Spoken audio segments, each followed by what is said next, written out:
Good afternoon. Thank you for joining this afternoon and spending your lunch hour with us. Um, uh, and we're really happy to be able to offer this wonderful webinar. We have three great speakers. You'll hear more from them a little bit later on. Um, my name is Stafford Peak, and I'm a senior consultant at the New England Board of Higher Education and representing our board and our president, Michael Thomas. For those of you who don't know about NEBI, NEBI is an interstate higher education compact. It was formed in 1957 and it's one of four in the country. We're really focusing on and working with our states and higher education institutions through policy leadership, innovation acceleration, state consultancy, our regional student program, and a cost savings programs. I think we were excited to partner with Packback on cost savings and bring this product to New England institutions at a reduced price. Clearly, we are in uncharted territory. Hopefully, the uncharted territory will be made a little clearer with the release of vaccines. But there's still a long way to go.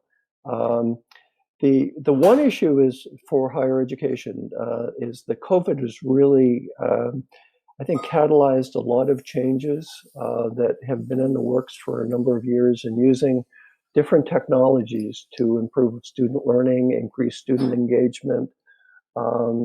And so I think from that perspective, we're very, very pleased to be a partner with Packback and offering this session to you today. My next charge is to introduce our moderator for this afternoon's webinar, and that's Kathleen Ives. And Kathleen has a lot of titles, but I'm going to use one, and she is the Director of Higher Education at the National Laboratory for Educational Transformation. I think, Kathleen, and this is your show. You're going to introduce our speakers. But before I do that, if you have any questions about and want to pose a question, please use the chat box. And the location of where you can find out more information about the Packback NEBI partnership will be posted soon on your screen as well. So I'm turning it right over to Kathleen. Thank you, Stafford, and welcome everyone. It's so great to be here in New England on this balmy, believe it or not, December 1st. I'm up in Newburyport, Massachusetts. The thermometer says 64 degrees. Kind of unusual for December, but this has been an unusual year, so maybe it's fitting. So I'm very pleased to introduce our panelists today. It's just been very exciting to work with them, and I'm sure you're going to learn a lot from both Maris and Michael. Dr. Maris Lown is the Vice President for Academic Affairs at Union County College, and Dr. Michael Graves is the Associate Chair of the Department of Biology and Associate Professor of Biology at the University of Massachusetts, Lowell. So we'd like to get right into the meat of this webinar. So let's start with the first question. And we're going to look at exploring the challenges in this somewhat tumultuous year. And so what I'd like to ask the panelists specifically is, what challenges did you observe in student engagement and motivation during COVID-19? And Maris, going from left to right, since you're the first person I see, I'm going to start this question off with you. Thank you. Thank you very much. We were all thrown into this suddenly, literally overnight, and I think that was one of the biggest challenges for students. They were just kind of left adrift and had to find their own way. Some of our students did not have computers. They did not have internet access. They faced a multiple array of distractions, children at home, toddlers at home, having to teach their children, even though some remote instruction was being supplied. Faculty wanted to use different platforms. which worked for the faculty because they had familiarity with perhaps Zoom or the big blue button. But then students had to learn perhaps 5 platforms in order to cope with that changing environment. And I found that students got exhausted, tired, and I'm going to say upset. They got burnt out quickly early in the semester. So those are probably the biggest challenges that we faced.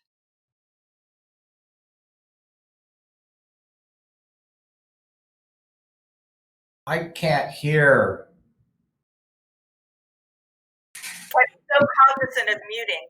Maris, when you talk about burnt out and tired, how did those symptoms manifest themselves in an online environment? I think the biggest way that was manifested was, I'll get to it tomorrow. And we anticipated this, that the students just put things off because they were so distracted at home, and thinking that there would be some magic at the end. And we built some safeguards into our semester in order to try to avoid that, like a pass or fail grading system, extending the change of grade process for almost 9 months. Students are still coming back and completing the spring semester. Excellent. So Michael, did you see some of the same in your students? And above and beyond that, what challenges were you observing in student engagement and motivation? I would agree. I think we were kind of a little over optimistic about the access to technology that our students have. We kind of all assume everyone has a computer at home, everyone has a device at home. And it wasn't true. I mean, a lot of students just didn't have the technology. I think there's also a lot of inequity in that. There are students that have the technology and there are students that don't have the technology. And so that was a challenge, as I said, trying to deal with that. There are students who had no problem getting onto Zoom and whatever the platform was, but there are a lot of students who just didn't have the internet connection, didn't have the technology to handle that. So I think we are a little over optimistic along those lines about what's available to students. And same thing with some faculty have the same type of issues. Their internet connections at home weren't that great trying to teach. And so there were a lot of issues with that. And like I said, trying to engage the student when you're not in the same room with them, it's just not the same thing. Not being able to be in that room. Like here we are in this webinar, and there's 53 people in this room. I can see 3 of them, including myself. And it's just not the same when you're trying to teach a class of students and you really can't be there in the room. I think it's very stressful for me and for the students as well. And especially when they're sitting at home, as was said, with their own kids and pets and family members, distracting them, it becomes very difficult. It's a very stressful situation, and trying to keep the students engaged in that is very difficult. Michael, did you feel more equipped to handle this in the fall? I know we were all kind of thrust into this in the spring. Did you make any changes? What did the fall look like compared to the spring? Well, obviously, I set my course up to be totally online in the fall, using, I think we used Blackboard here, getting everything up and having everything ready. Where I was in the spring, I was very, at the last minute trying to upload, trying to learn how to use all these algorithms myself. And so I was more prepared, I guess, in a sense, technology-wise, of having everything set up for the students. But it's still adjusting to that, talking to a screen of just names and not being in that room. So I think that was something I was still not really ready to do myself when I came into the spring, and how to handle that. And so, yeah. So technology, I was a little more set up for that. But on the other side of still just being used to that, talking in these meetings where you just see a screen full of names and not faces, and you're really not in the room with them, that was still something I was still adjusting to. So Maris, John's talking about that. We're seeing a screen, and right now the 3 of us see the 3 of us. What strategy did you use to create social presence, for your student in a virtual environment? Engagement. I focused with the faculty on helping them to create learning experiences that would engage students. And faculty needed help with this. Students are very perceptive. I had a number of students say to me, the faculty don't really know what they're doing. And the faculty that really did the best, I had one student say to me, my faculty member starts every sentence with, "You are not alone. Always remember, you are not alone." So that kind of interaction became more important than the actual content or the lack of technology. Examples like that I would put into my newsletters, which I would write on a frequent basis to the faculty, helping them to understand that yes, they have deficiencies too, but there are other strategies, softer strategies that perhaps are more important. Students are very perceptive. I mean, they were just very perceptive throughout the whole semester about what was going on. Probably the biggest strategy that I used with faculty was focus on the essential content. What do students really need to know? I think that's the most important thing I can teach faculty. And the second one is how do you conceptualize your material? Because students don't know what's important. So you have to be able to do those two things, identify what's essential, and then focus on helping the student understand what is essential and important. Michael, how are faculty supported at your institution during this time? Maris just talked about some of the strategies she was using. Were processes and procedures changed? Did they up their game? What did that look like?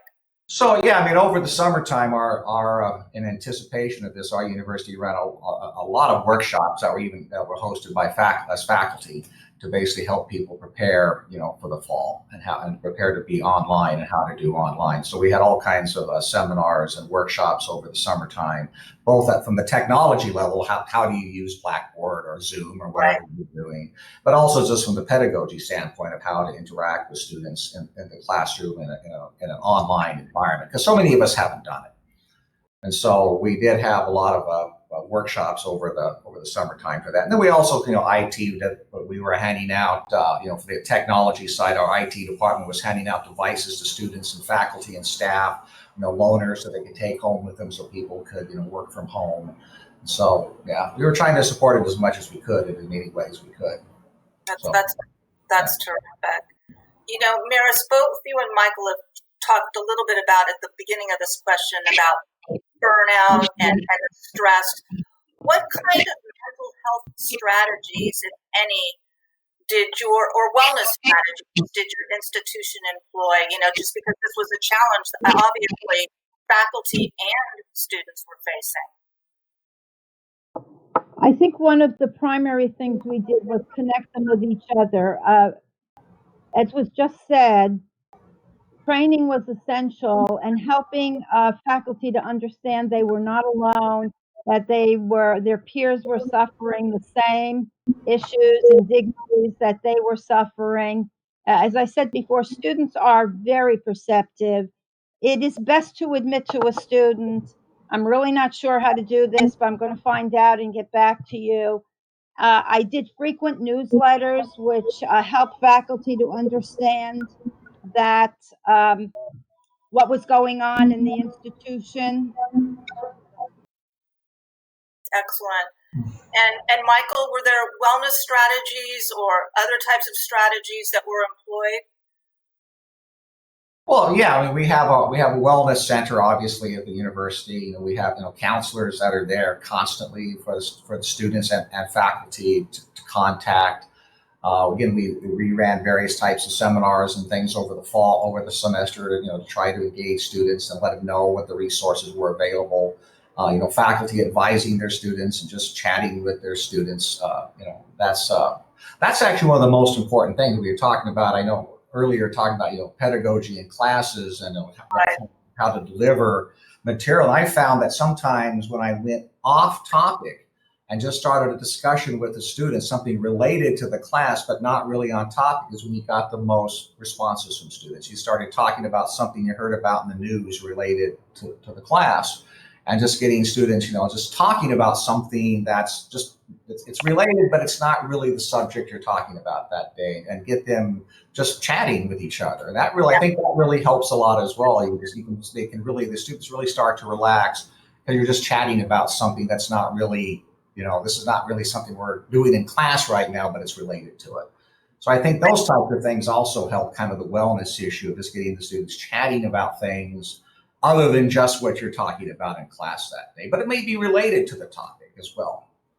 I think that's a really good point, because it's often hard, as we all know, sitting in our own room, to feel that, it gets back to the question of social presence. How do you create that? Yes, it's more than learning, and we do care, and you're not in this alone, as Maris had said. I think that's all really important. Let's move on to another topic area, which I think kind of lends itself and leverages off some of the points that you've made about designing for the future of online learning.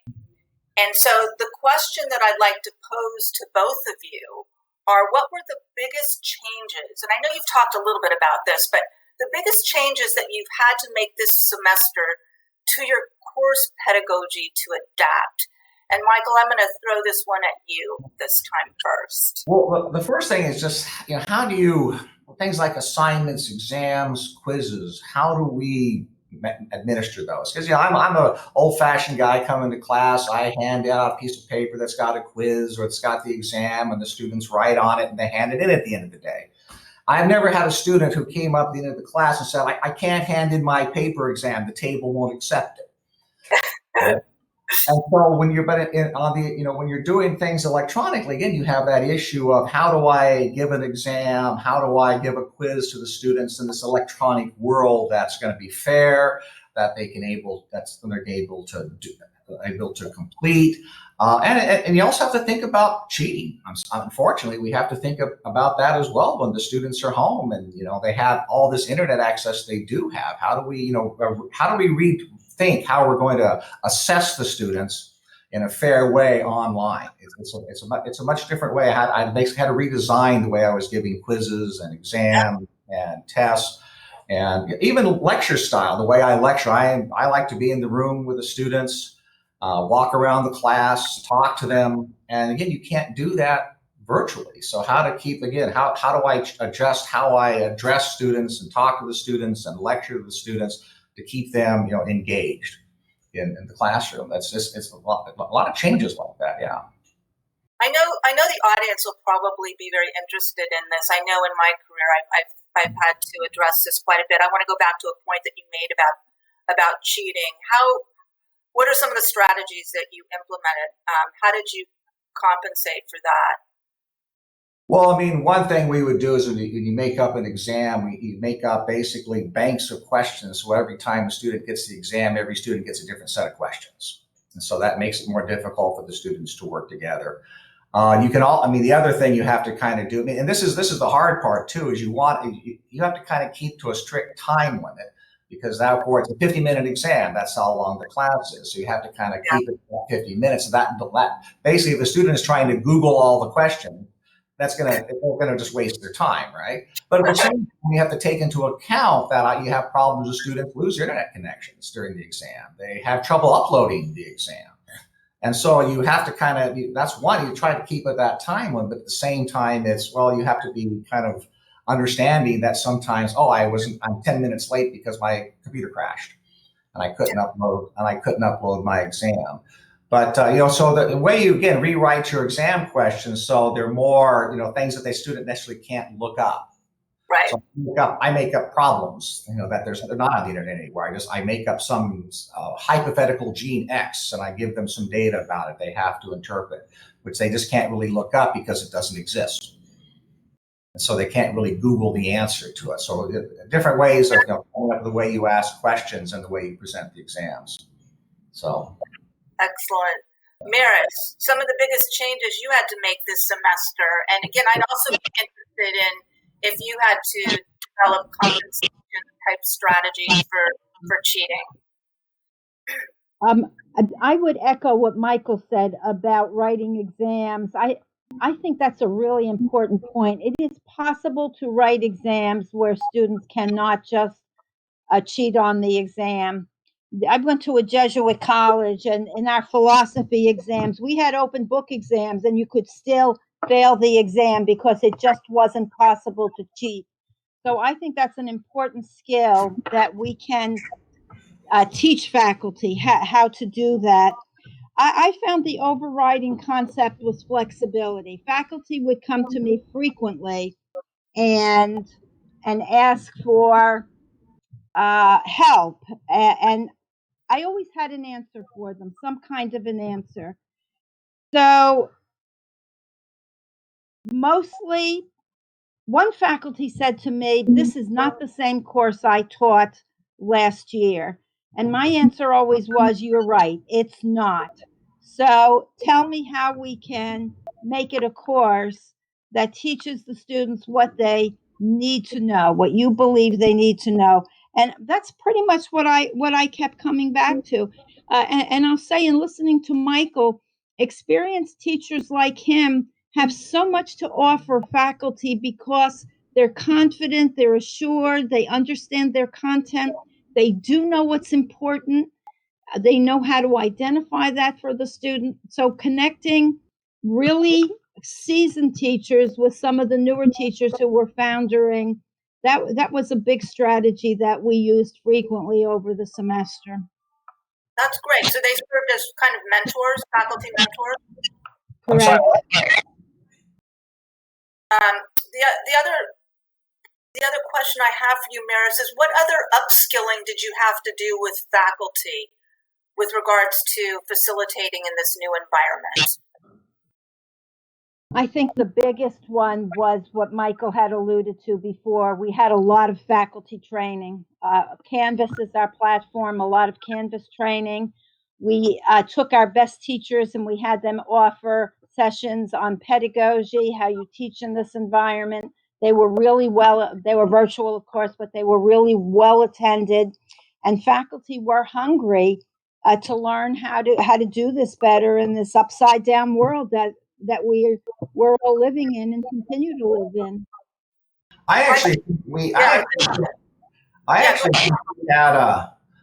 a lot to learn actually from a lot of our junior faculty at our institution, because a lot of our younger faculty, they are more adept at this kind of social media, this kind of online presence than I am. I don't do any type of social media myself.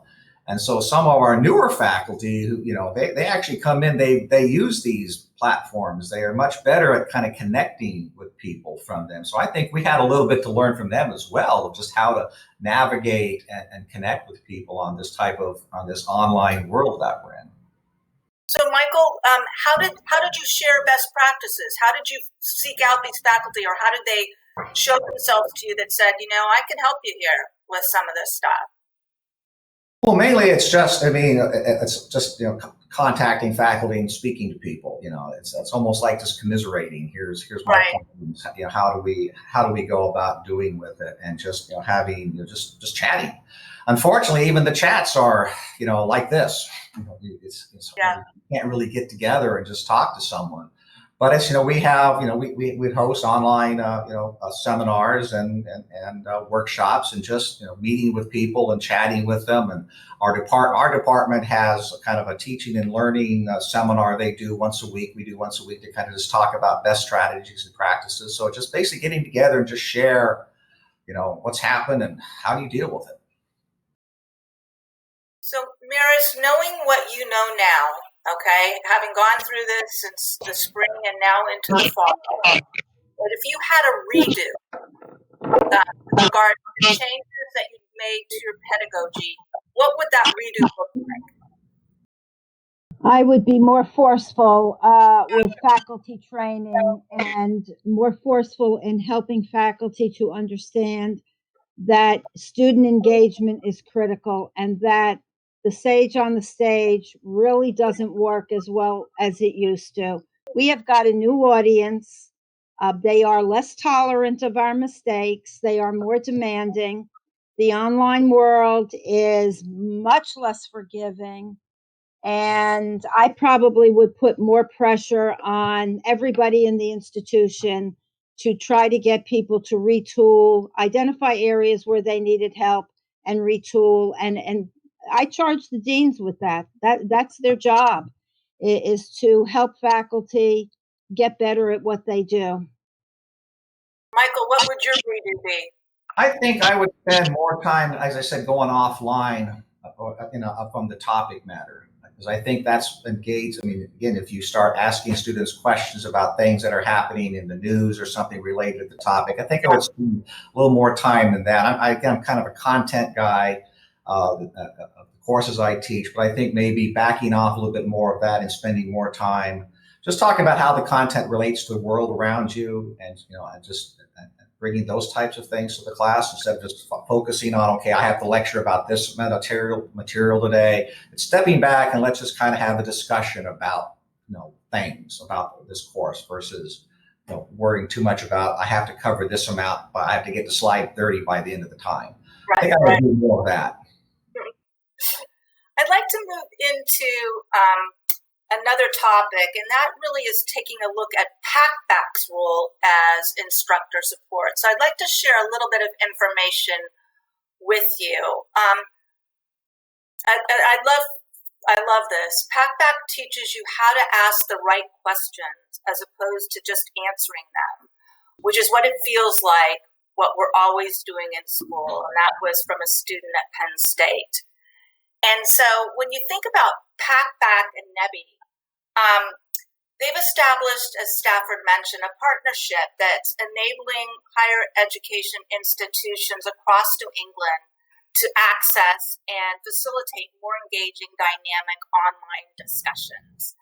And I think as colleges and universities across the region navigate their ongoing response to COVID-19 pandemic, Packback's effective online teaching platform is now available to all of us in New England through an exclusive pricing that's going to enable institutions to provide meaningful, high-quality, remote learning resources for their students.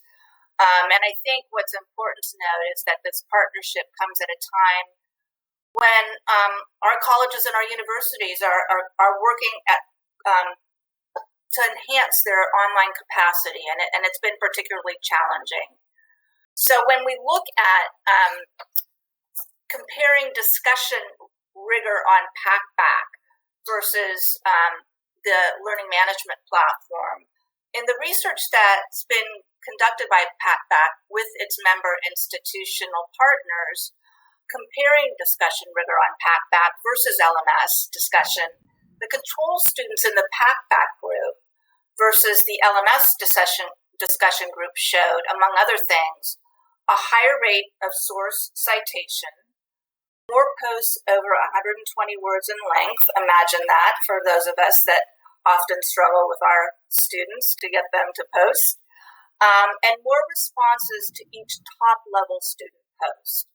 And I think what's important to note here is that the increase in the percentage of posts with cited sources in the treatment group compared to the control group was statistically significant both in fall 2019 and spring 2020 with p-values probability less than 0.0001. So then if you take a look at comparing grade outcomes on Packback versus LMS discussion control and historical data, the key point here is that in terms of statistical significance, the null hypothesis would assume that there is no significant difference between Packback versus the control and the historical data. But because the p-values are below the threshold of 0.05 or lower, we have reasonable grounds to support Packback positively impacts grade outcomes. And then when you compare student sentiment toward Packback versus LMS discussion, what we found is that students reported a significantly higher positive sentiment towards the Packback platform than traditional discussion, as you can see by the responses in both fall 2019 and in spring 2020. So it goes without saying that Packback also delivered positive outcomes for instructors, such as discussion rigor and reduced workload. So if we compare engagement on Packback before and during COVID-19, this portion of the research looked at comparing engagement rates on Packback itself in spring 2020 versus fall 2019 to determine if discussion engagement rates were impacted by the effects of COVID-19. And so again, the null hypothesis would assume that engagement rates would be lower in Packback discussion in a semester that was impacted by COVID-19 and a mid-semester transition to online.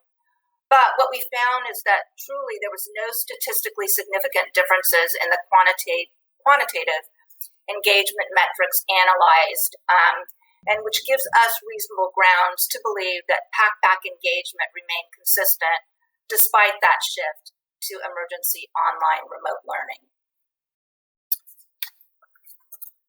So I think I want to kind of conclude this piece by noting that Packback's growth rate reflects a passionate user base. And having used Packback in my online classrooms, I can support that hypothesis or that assumption, because you can see that Packback's growth rate has a 248% year-over-year growth rate from 2018 to 2020, with the University of Illinois Urbana, Ohio State University Columbus, University of Alabama, and the University of North Carolina at Charlotte leading the pack, so to speak. So let's take a look at one more question for our panelists. And now I'd like to delve a bit more into the role of technology and what it's like, what it's like in helping instructors navigate the future of online learning. Maris, I'm going to start with you on this question. I am going to go back to my graduate school at Boston University a very long time ago. When I walked through the door in my first course, that instructor said to the class, if you don't know the right questions to ask, you will never get the right answer. And that has been a guiding principle for my whole life. And it's one of the things about Packback that I love, because it's one of the foundational principles. And I believe that it is essential to critical thinking and an understanding of whatever the content is. In terms of technology is just going to be more and more omnipresent in our life. I started life teaching nursing, practicing nursing and teaching nursing. And in the beginning, the technology only helped the patients. It didn't help the practitioners. They soon discovered that by helping the physicians, the nurses, to understand and use the technology, that it resulted in better patient care. And I'm seeing that same thing happening in higher education today. We are going to be requiring more and more of our instructors in terms of the technology. It's not going to be choice anymore. It's not going to be, I don't do windows, I don't do floors, I don't do technology. So I think that that's one of my aspirations as an administrator, is to help prepare instructors for the fact they don't have a choice. The future is here, and it's my responsibility to provide the training, the support, whatever it is that a faculty member might need in order to service this very demanding student that is fast coming down the road at us. Maris, have you encountered any resistance to this brave new world with regards to the technology tools that your faculty now have to assimilate into their classrooms? While there's always some resistance, one of the things that I actually have found is I've had a lot of retirement. Some faculty have just decided this is not for me, and it's time for me to get out.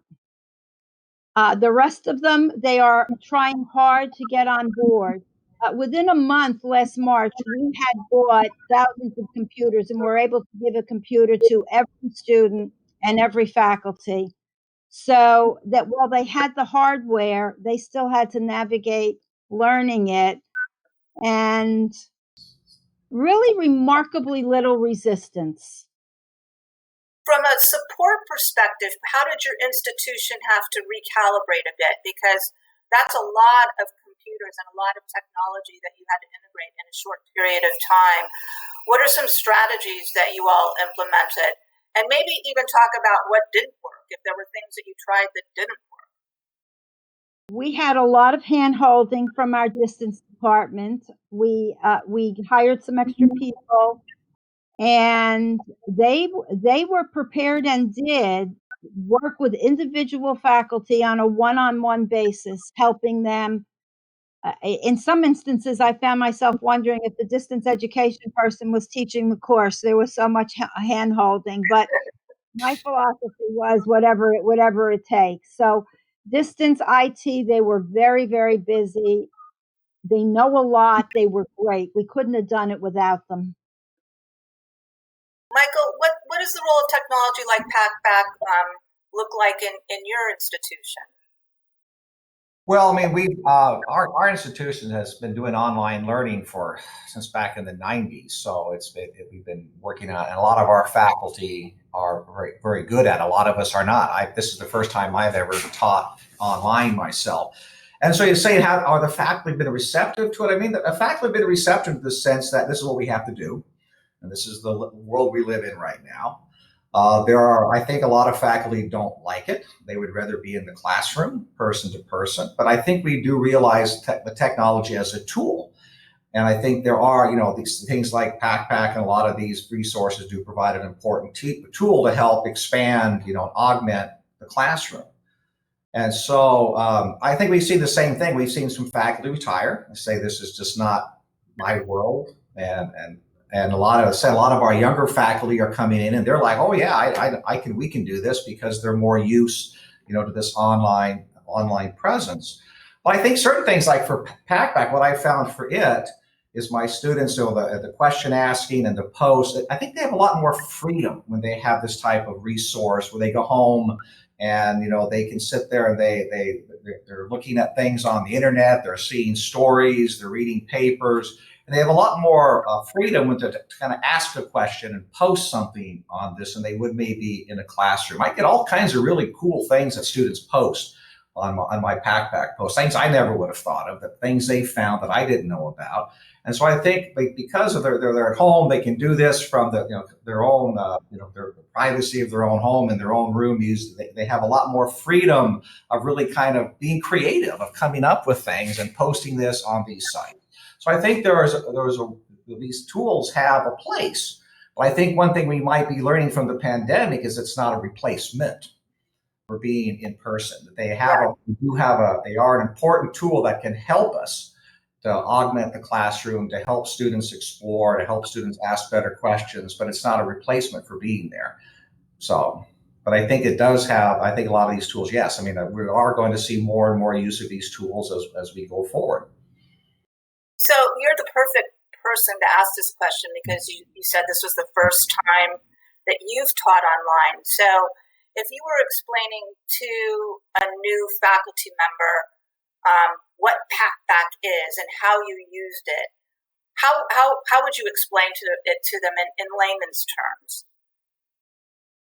Well, I mean, it's a tool that allows students to explore topics related to the class, but beyond the classroom. It allows them to kind of be creative, to go from what you've been talking about in the classroom to look for other, augment what they've learned from you and go out and take something you talked about in class and then go out and find something more and explore beyond what you've talked about in class, and then bring that back to the classroom and say, hey, I saw this cool paper. I even encourage my students to use newspaper articles, because we see a lot of science is presented in the popular media. How is it presented in the popular media? So it's a tool for me to explain to a faculty member, to allow students to kind of explore how is science, what are cool things happening, out in the world, and then how is this presented to the layperson? How is science being presented? and allow students to kind of explore that and instead bring that back and get discussions going amongst themselves as well. So. And Maris, how did your faculty utilize Packback? What did you find? We found basically that it helped them with the questioning piece. What are the best questions to use to respond to the students? It decreased an enormous amount of work involved in teaching English. It decreased some of that groundwork, bringing up more time for creativity. I also wanted to go back to something that Michael said. Yeah. Our students that most are lobbying for face-to-face classes are our STEM students. And I would agree with Michael that there are a group of students they don't want online. They want hands-on. They want to be in their labs. They want that teacher right in front of them. And overwhelmingly in my institution, they are the STEM students, particularly the science students, the engineering students. Yeah, that's one of our biggest issues here. Because obviously, as a bio professor, I teach a lab course in the spring, right? And there's this, I have done online exercises to augment my class before the pandemic, having to do some online things, and my students would just ask me, like, they would say, "Well, you can't put an online lab on your resume. You have to be able to say, I did this in person. I had the pipetter in my hand." And so, that's a big issue we have in our science and engineering, is basically how to, get the students into the lab to touch the equipment, because that's what they're going to do. Michael and Maris, have you found any tools out there that will let you simulate a lab environment in an online learning environment? I've looked at some of those tools. I have found that our faculty created labs have worked best for us. They've been very, very interesting in their creativity. So, I looked at some of the tools as well, and they have, again, like anything, they have their place. So I've used them to augment my lab courses before, where the students here's something we can't do in lab, so this is a way to give you an exposure to some technology that we don't have access to. But I'm the guy. You've got to have the students in the lab working with the instruments. And it's just the online just isn't a replacement. You can use it to bring in some new concepts that you maybe don't have access to, but it's really, you got to have the in-person thing to really teach the students, because that's what they're going to do. They're going to go out and they want to go out, and the employers want a student who can come down, go right to the bench, pick up the equipment, and know how to use it, and really can use it in their hands. So there are tools which are augment and help, but they're not a replacement for really being in the lab. So when we look ahead to spring 2021, you now have, let's say, 1.5 semesters under both of your belts. What does spring look like for you? What are your plans? Maris, I'll ask this question to you first. We are planning a spring semester with more face-to-face classes. We had about 20% of our, no less than that, about 15% of our classes face-to-face in the fall. We were draconian with masking, hand washing, and distancing. We found no evidence of cross-infection within our classrooms, and that was heartening. We followed that carefully, kept a lot of data on that. So we feel pretty prepared to launch a larger face-to-face portfolio for the spring. And as I said before, based on student demand, we are offering high flex programs where the faculty teaches in a Cisco classroom. There are students in the classroom, and then there are a group of students remote. And then, of course, we have the completely remote learning where a faculty member might be any place behind a computer, and then the completely online. We are trying to be as flexible as possible, and that is something that I think is going to continue into the future. I think that students are going to be more demanding in the future. They're going to want that flexibility. They're going to want more choice, and they are going to be less forgiving of poor teaching. Michael, what does spring look like for you all? So again, we're having the same plan of having more in-person courses, but the concentration really is like on lab courses, which tend to be small numbers of students anyway. Most of our lab courses are less than 20 students. And so we're trying to bring more students back on campus, but mainly for those types of courses which really can't be offered virtual. But at the same time, yes, we do have students who aren't able to come to class.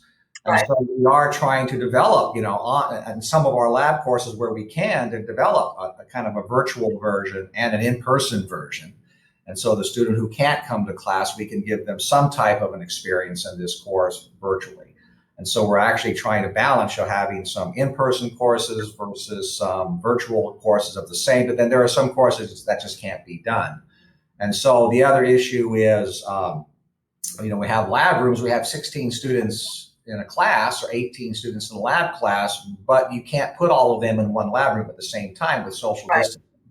Right. So you have to basically, what are the logistics of basically splitting this course now into 2 different lab rooms and having 2 different lab rooms running? We have to make changes in the way we teach courses. I have to kind of revise my lab because I basically used to have the students work in partners as a pair because they get used to working with somebody, right? Yeah. They can't do that now. They can't do that anymore. They can't really work with a partner now for social distancing reasons. So I have to go through now and kind of revision my lab for the spring of how I'm going to because the lab was kind of put together, the students working together, the amount of work they had to do, as a pair. It's not where one person can do it all by themselves. So I have to kind of now redesign my lab. We've had faculty redesign their labs in spring as well, where they're doing kind of a hybrid. So they take half the students are going to be in class one week in person, and then the next week they'll be doing something virtual, and the other half will be in the classroom that week. And so you basically are kind of cutting your in-person lab in half and then supplementing that with something else that's virtual. And so that's kind of what we're envisioning we're doing for the spring. What actually happens, who knows? Right. We look at the numbers right now and the surge that's going on. We hope that we can do that in the spring. Yeah. But that's where we're shooting for. Is again, because we do have this demand from our students as well, who in our engineering and science programs, they want to go out and work in industry. They want to go work in labs, and they want to be in the lab. So. Have employers reached out to either of you and expressed support or concern or anything? I mean, both of you are heavily invested in labs. What type of, or have you heard anything actually? Have not heard much from employers, have heard from some of the universities. Some colleges are not accepting online labs, especially for people in the science majors. So that's a source of concern for students and for us. We're early into the graduation cycle, so for the students who are currently in COVID. So no, I have not heard from any employers. What about you, Michael? I haven't heard anything specific as well about that, about how employers are going to react. Because like I said, it's early on in the game, and I think everybody's hoping it will go away very quickly. And so the students who graduated last spring and finished the semester, their labs virtually, well, they already had a bunch of lab courses already in person anyway. And then now the students coming in now, say, who are freshmen, well, yeah, we're giving them their freshman labs in a more virtual format, but hopefully this will go away and their remaining years will be in basically in-person labs. And so we haven't heard anything really yet, because I said I think this has hit so fast, no one's really prepared for it and how we're going to go forward with it. I think the idea is we hope it's going to get by so that we don't have to really worry about that question of how they're going to accept, how our employees are going to accept the few virtual labs that students end up taking in this year or two, space. Fingers crossed for all of us. I want to thank both of you.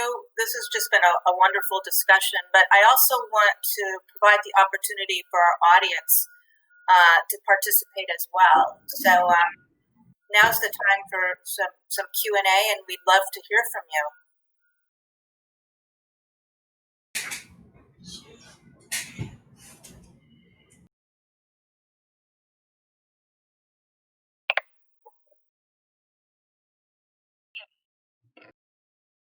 Are we seeing any questions? I saw one question about virtual labs affecting the transferability. It could. I believe it could. Some institutions are still wary of virtual labs. And if you're looking to transfer into either a four-year college or a graduate program, I think you have to be careful. What do you think, Michael? No, I mean, I agree. It's going to be highly specific to an institution how they respond to that. I mean, even before COVID, and we do our online programs.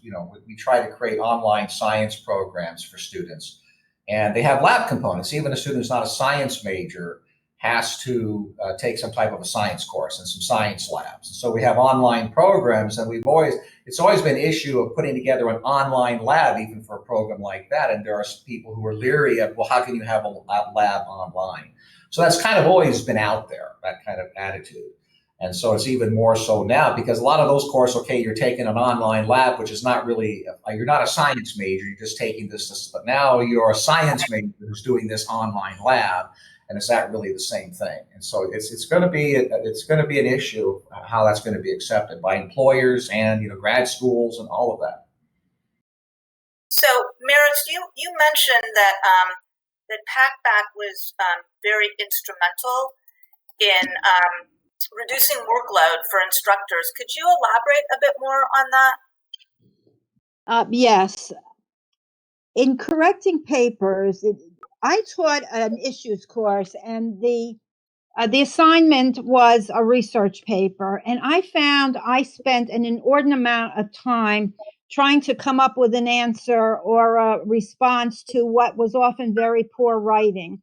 So I think Packback takes a lot of that effort away, because when you're trying to take something that's not so good and prepare a response that helps the student, but also doesn't sound too critical, that's where Packback can be an enormous help. And that's where I think it helps to decrease the load of the faculty who are teaching English. I think you spend less time correcting the students' writing or responding to the students' writing. I would agree. That was the same thing that I experienced, which was just, I have to say, it was like a huge weight was lifted off my shoulder. And actually, I really didn't realize how much time I was spending until I integrated Packback into my course. So I think that's a great point. We have another question from the audience that is interesting, and she's asking the panelists or anybody that's on this in this webinar if they have any advice for a faculty member that's using Packback for art students. For what students? Art students. Well, I mean, I can just tell you what I do, and as my students, I've been told, have a fairly high curiosity score and a high number of students who use references. What I do in my course is kind of, I guess, lead by example. So I always, a lot of times in my course, when I start a lecture of the day, I'll go to a paper. It may be a journal article, it may be a newspaper article, and we'll start talking about it in class. So the idea is kind of giving them an example of, you find something in the literature, you find something in your field that's interesting, and then you bring that to the class and you present it and you start a discussion about it.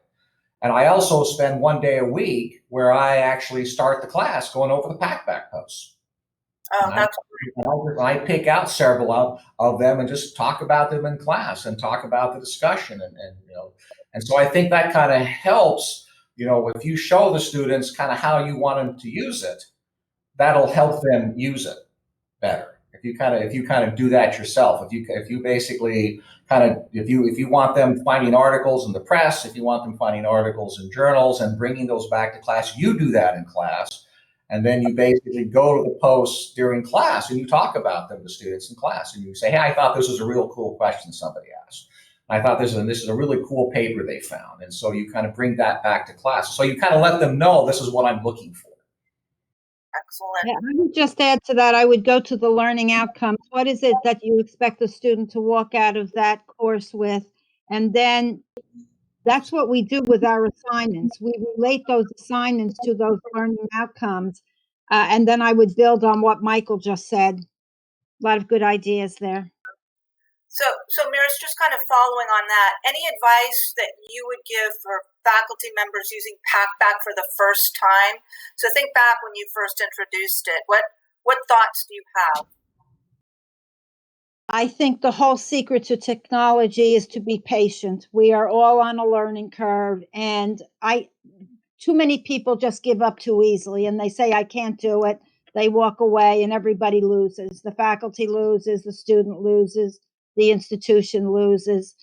You have to be patient and accept the fact that you are on a learning curve, and for you it could be pretty steep. That's great. Michael, anything you'd like to add for first-time Packback users? Well, I mean, I had an interesting. This is only my second time, my only second semester, second course in which I've used Packback. My first one was last spring, and the course I happened to use it in was a course on virology. And so, of course, we were starting out the semester. This pandemic was looming in China, and we were, of course, talking a lot about that in class. And so Packback just kind of, the students having these discussions just kind of went on its own, because obviously the topic out there of what everybody was talking about in the pandemic. So therefore, it just kind of rolled along from there for me. And so it wasn't a situation I really had to try to get the students to use it. They all of a sudden were grabbing onto this because of what was going on in the world at the time. And that's still continuing now in this fall. My course is a molecular bio course. And of course, everyone's still talking about the pandemic and the molecular biology behind it. And so there's still a lot of posts based on that. And so for me, it kind of was real easy to get it going. So I really can't give you an advice on, okay, if you're having trouble getting the students into it, because my students really got into it just because the circumstances were such, what was going on at the time, that they just really bought into this very quickly and really started getting into these discussions because of what was happening. Right. Well, I just want to thank you both so much for this discussion and sharing, both what worked and things that might not have worked so well. And I'd like to thank the audience and Packback as well for being here and your participation.